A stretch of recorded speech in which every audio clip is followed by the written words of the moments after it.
though I fundamentally, to the core, believe that that the bill before us does a disservice to the state, I'm almost persuaded that maybe this is what we should pass out as is. Maybe we should send this to the people of the state of Texas as is, though I fundamentally believe that we are chopping at the roots.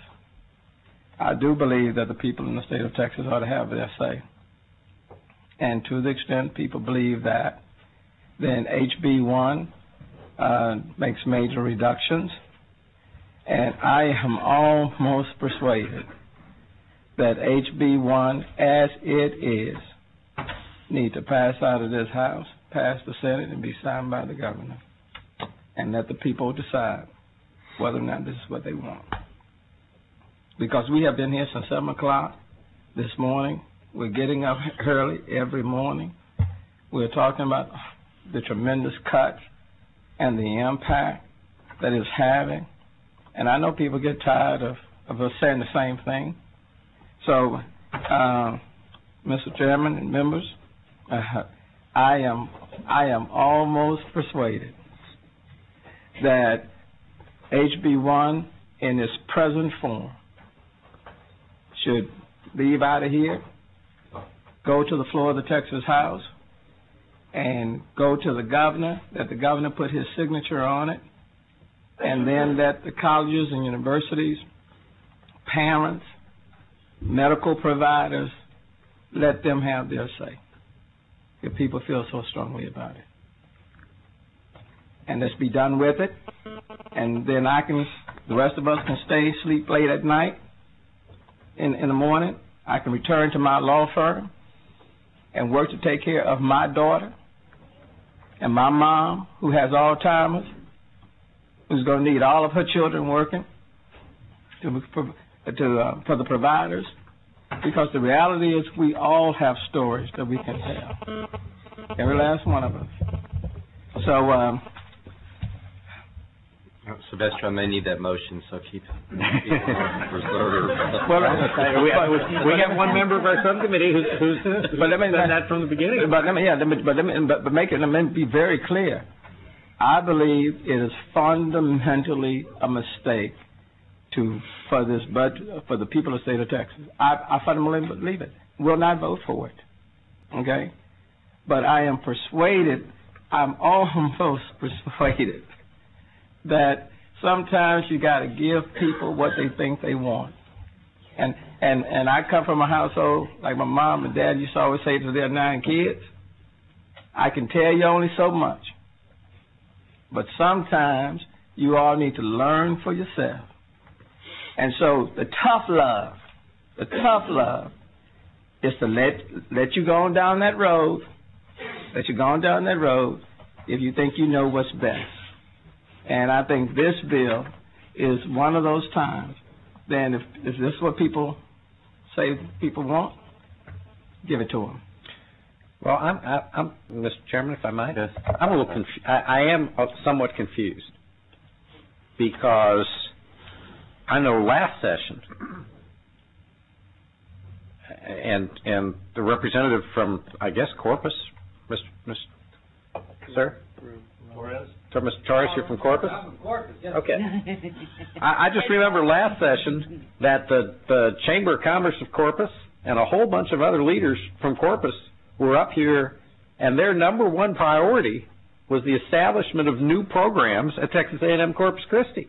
We had a big fight about it because there was a fight about whether it was redundant with programs down in Kingsville.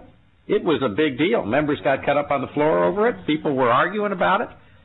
And it was the business leaders from Corpus Christi that prevailed. And as a result, even in this budget, we've got, I think, close to $3 million specifically for the establishment of a new program. And I'm frankly having trouble reconciling that. Maybe it's changed in 2 years. I believe that's possible. There's a lot of mood of this state and nation has changed in the last 2 years. But I know I sat and had to referee arguments between two institutions because the people of Corpus, represented by their leadership and their elected officials, had come up here and said, we need this program in Corpus because Kingsville is too far for us to go.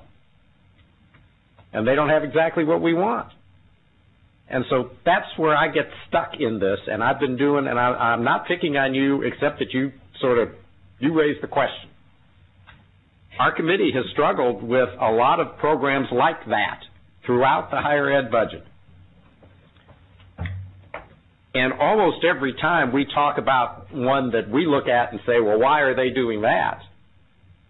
The representative from that area hears about it, or the institutions hear about it, or the business community hears about it. They say, no, wait a minute, this is important to our local economy.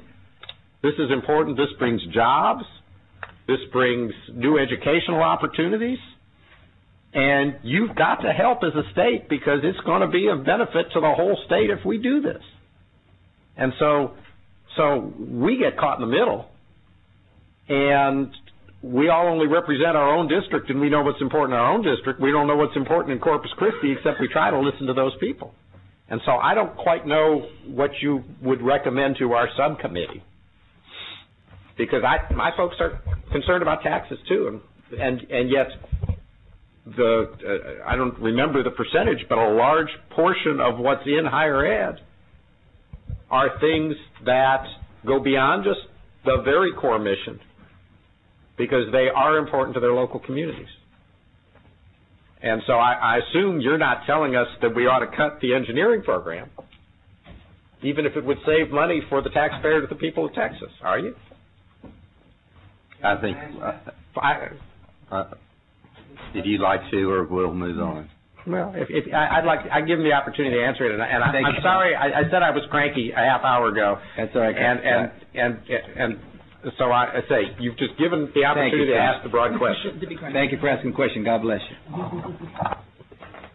The answer's real simple, Scott. If it's the difference between putting food on the table or having an engineering school, I would say let's put food on the table. It's a matter of priorities.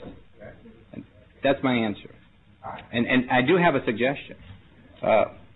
You were talking about the research, I think you were alluding to Port A and to other things along the coast or whatever.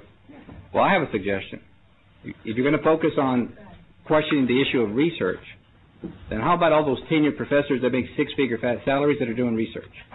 And they spend 67% of their time outside the classroom, away from the core mission of higher ed, which is to produce quality students to go out to the workforce and replace those individuals who are no longer there. I think we heard somebody talk about that earlier since I've been here, and I think that's something we have to look into.